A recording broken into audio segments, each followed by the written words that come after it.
Yeah, are we live? Oh, not live. Is it recording? Oh, we're recording. Okay, cool. Um, hey guys, this is Trenchy back again to bring you another video, and today we are doing a tag by one of my friends, the Anthropomantic Fiend, aka Martin, and he's doing the Tim Burton tag. I'm a Tim Burton fan. I like his movies. I haven't seen every single one of his movies, but I'm a fan of his work, and I think he's a really good director. And I like these questions, so we're gonna hop into this. Also, sorry I'm late, but I'm gonna be doing the tags I need to catch up on. There's another tag too I really need to do. One, what is your favorite Tim Burton film and why? I got two. I couldn't decide between Beetlejuice and Batman Returns.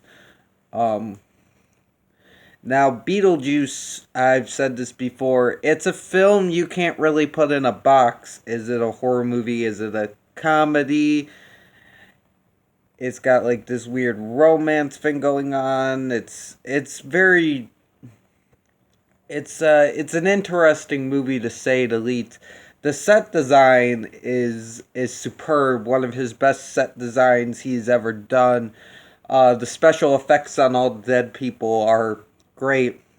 Michael Keaton kills it as Beetlejuice. He gives one of the best performances, and Beetlejuice has to be one of my favorite villains in the movie.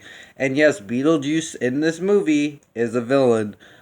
In the cartoon, he's more of a I know in the cartoon he's more of a wacky kind of like troublemaker, but he's still a good guy. In the musical, he's more of an anti-hero.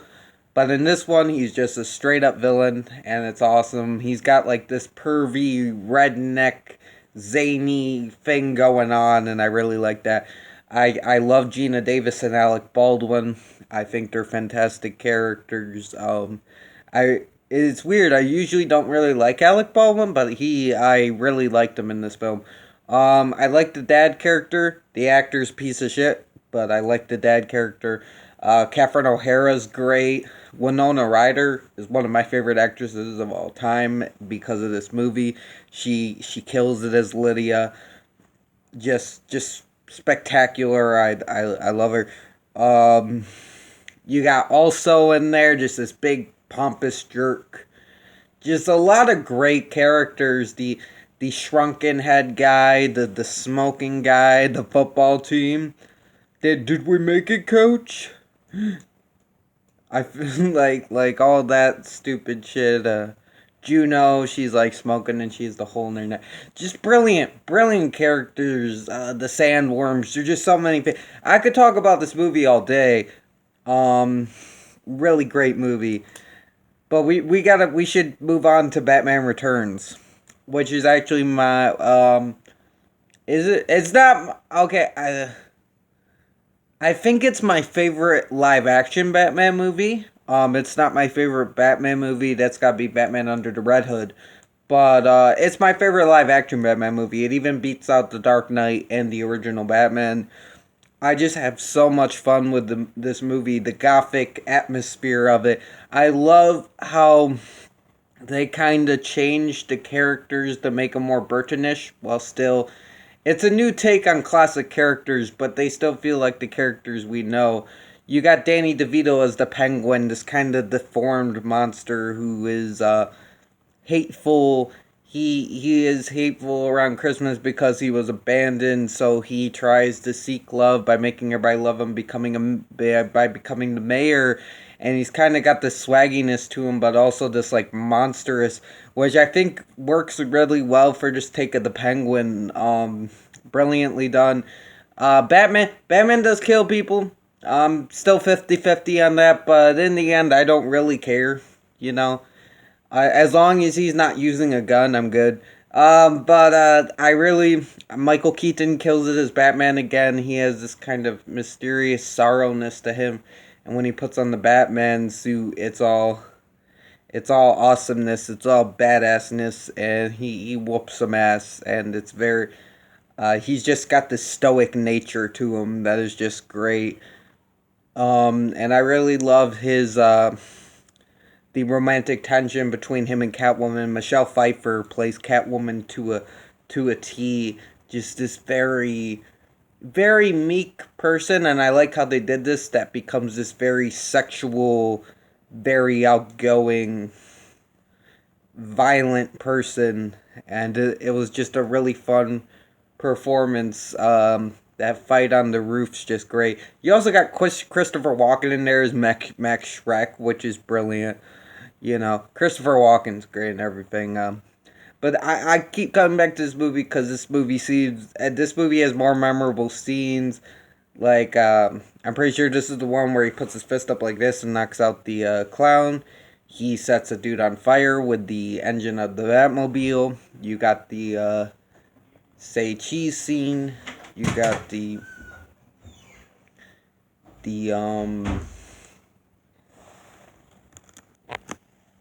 sorry about that. Where was I? The the say cheese scene. You have the scene, the death of the Christmas Queen. The taser kiss, which is one of my favorite scenes in cinema of all time, is the taser kiss. I love that scene. Just everything about this movie is just perfect to me, and it's a great mix of Batman and Burton. They both come together to make something magical. These two very different worlds, kind of thing. Very different worlds, very different styles, but also similar. And they just mesh together very well to make something magical.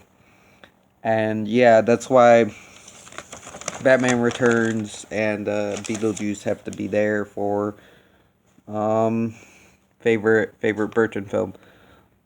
Two. What character do you relate to most in Tim Burton film? I thought about this hard, and there isn't really exact similarity, but I gotta go with Ed Wood. From Ed Wood. I don't know the man in real life, but of course, but I feel like we both have this passion to create things in a way. Um, if this existed in Ed Wood's time, you know he'd be the fuck on here doing his shit. And there's a certain degree I think he has this a little more than me, of course, but we don't give a fuck what others think. I do a little bit, but it's like I do think we kind of share that. We can be very casual in situations. He liked to wear women's clothes, and he would do it on screen. Be very casual about it. I wouldn't do that, but there are certain things I've done very casually. I've worn a trash bag before on here. I've done some silly shit. We both have this certain naivety to us. I think him more than me, but we both have this certain naive passion to create, whether it's good or bad, or whether it fucks up or not. We still keep going, no matter what. And yeah, I like that. I like that one scene where he's on the phone and the guy's like, "Yeah, your movie fucking sucks," and he's like, "Well, my next one will be better." You know, it's fucking great, man. Yeah, and I feel like yeah, if I have to pick out of a Tim Burton character, I gotta pick Ed Wood because even in especially when he was talking to Lugosi, and Lugosi's like, the set to Dracula sucked, and he's like, I thought it was fucking brilliant. Like he's like, I thought it was brilliant. You're a great star. Why aren't you doing more movies? He's like, I'm washed up. He's like, I don't think so. Like, I feel like I'd be the same way with someone I'm a fan of. Like, if I met like a washed up star I was a fan of, I'd be like, I'd be surprised they weren't working, and you know, stuff like that. Yeah, so I feel that kind of Ed Woodish thing going on. Um, this was a hard question, but in the end, I don't think that we're a complete lit match. But if I have to choose one I relate to most, it's got to be Ed Wood. Three.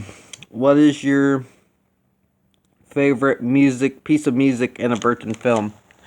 It's got to be the original Batman when he's when Batman's driving and you got Vicky Vale, Kim Basinger in the passenger seat, and they're just driving, and that theme hits. Well, that fucking theme, and they're driving through. I think they're about to drive into the Batcave, and they're driving. Just really sets the moment. There's no real talking or anything. It's like the moment's really set by the music, and that's probably one of the best Batman themes out there. Is the one from the original movie, and that just it really sets the scene. And I say that's probably another one of my favorite scenes in cinema because it really captures you and really puts you into that world, and it puts you into that moment, and you feel the atmosphere and it just really sets the tone for that fucking film very well. It's fucking brilliant scene. I just like to watch that scene on my own. That's like my two, like a couple of my, if like doing my favorite Batman scenes, it's gotta be like, got the taser kiss, you got that, you got the Batman Joker confession sequence from Dark Knight, and you got Batman fighting Jason Todd in the bathroom. Or not Jason fighting Jason Todd, the part where Jason Todd is holding Joker hostage and he throws Batman the gun and stuff. Is like holding Batman at gunpoint. That yeah, it's like those scenes, man. But yeah, the music's just brilliant. Danny Elfman did a great job there, and it really sets you in and just really puts you in that moment. So yeah, I gotta go with that. Four. Was your favorite animated Burton film? Uh, Cliche choice, but I gotta go with Nightmare Before Christmas. I mean, he's done some really good ones. I haven't seen 9, but I know he produced that. But like Frankenweenie's brilliant. It's a good one. Jack and the Giant Peach, or is it Jack? Yeah, Jack and the Giant Peach. That was directed by Henry, but still, that's really good. That'd probably be my runner-up for him because I really love the style of that film. And what's the other one? Corpse Bride, of course, is great. Vincent, of course, is great. But in the end of the day, I gotta go with Nightmare, man. It's iconic for a reason, and I know he didn't direct it, but that's because he was busy. Or he would have. This is his love child. This is Burton's baby, pretty much. That and like Frankenweenie are his like babies, and I feel like he put a lot of his soul into this film. Just the magic of this, the beauty of Halloween Town, and all those memorable characters: Jack, Sally, the scientist, the werewolf, the clown with the tearaway face, Oogie Boogie Man, the trick or treaters. Just all of those brilliant characters. You got Santa in there. And Christmas World is beautiful too in its own way. They're both very beautiful. You get like the gothicness, and then you get the bright and cheeriness all in one, and it's just comes together and make a beautiful magical film. The stop motion's brilliant. I really love when they use stop motion. It's just got this unique kind of cool style to it that I really enjoy. Um, there's a reason why this film is so loved and why Jack has become the fucking like gothic what's it called? Gothic poster boy. You know, he's on all the hipster hats and shit. He's become the Hot Topic poster boy for a reason. You go to Hot Topic, you be damned if you don't find at least one little bit of Jack merch and that shit. But yeah, Nightmare is fucking brilliant, man. It's a good movie, and I I know it's a cliche answer, but it's like, come on, it's a great movie. So yeah, that's my number 4. Number 5, what Tim Burton film did you wish was better? This was hard because I like a lot of his films. I haven't seen like his really bad ones like Planet of the Apes people shit on. Dark Shadows is one. But I decided to go with Willy Wonka and the Chocolate Factory. I was going to put Alice in Wonderland, but I realized that I actually like Alice in Wonderland. I know there's flaws, but and other people point out the flaws, but those flaws don't bother me in particular. They don't bother me. They don't really affect me in particular. And I actually really like Alice in Wonderland, and I actually myself have no problem with it. I know other people do, and I do realize there are flaws, but they don't bother me. So I went with Willy Wonka and the Chocolate Factory because I feel like that could have been great. You got Johnny Depp as Willy Wonka, and there's a lot of good, fun, dark humor in there. I love the scene where he's like, even I'm edible, but that would be cannibalism. I wish they would have done more with his character, but not in the way they did. Made him more, kind of like the original Willy Wonka. Make him more a little ambiguous, but also like charming. Which he did do, but it just revealed too much. You got Christopher Lee in there, and I do like Christopher Lee. But it's like they have him in there as the dentist, as his dad, and they gave Willy Wonka these weird ass backstories. There's no Slugworth, so you don't have that tension. You have that weird puppet show in the beginning. It just seemed like there's some really great moments, but at the same time, there's also just like a lot of additions that don't really fit and are really weird. The songs are good. The songs are fun.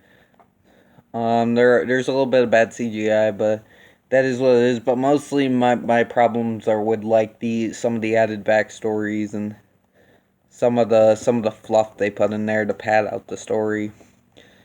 Cause that that movie did not have to be that fucking long. It really didn't. I don't know exactly how you would improve this one. I think it was like a good. I think it'd be interesting to see Burn doing this, but it just didn't pan out. Good. Um, I do like elements of the movie, but there's a lot of stuff that does turn me off. Um. So yeah, I gotta go with Willy Wonka on that one. 6. Did I answer all the questions? I think so. 6. If you could only watch one Burton film on Halloween, which one and why? This ain't really a competition. I've said before, Beetlejuice, man. Beetlejuice really gets me in the season of Halloween. Just with everything I said before, the atmosphere is Halloween as fuck. You got that mischief. You never know what you're getting with Beetlejuice. You're getting a trick or a treat. There's a lot of treats in that movie, but there's a lot of tricks as well. There's just a mischievous nature to the movie of Beetlejuice that really goes with the Halloween season. Um, and yeah, just I can't. I know Nightmare too, and Anthro said Sleepy Hollow, and Sleepy Hollow's really good. And you got stuff like Frankenweenies that's good to watch around that time as well. There's a lot of good Burton films to watch around Halloween. Sweeney Todd. Um, but if I have to choose one, it's gonna be the dude. It's gonna go back to the Beetle, to the Juice, because he's the B to the E to the E to the T to the L to the E to the J to the U to the IC to the Jesus I can't spell. Fucking Jesus I can't spell. I was trying to do the bit. Was it BETLE? And Jesus I can't spell. I'll be your guide. I'll be your GUIDE to the other side. Don't go to the netherworld. Netherworld? Did I say netherworld? Never mind. Sorry. I love that musical too, man. I'm to the B to the E to the T to the L to Jesus, I can't spell. Yeah. But yeah, I guess that's it.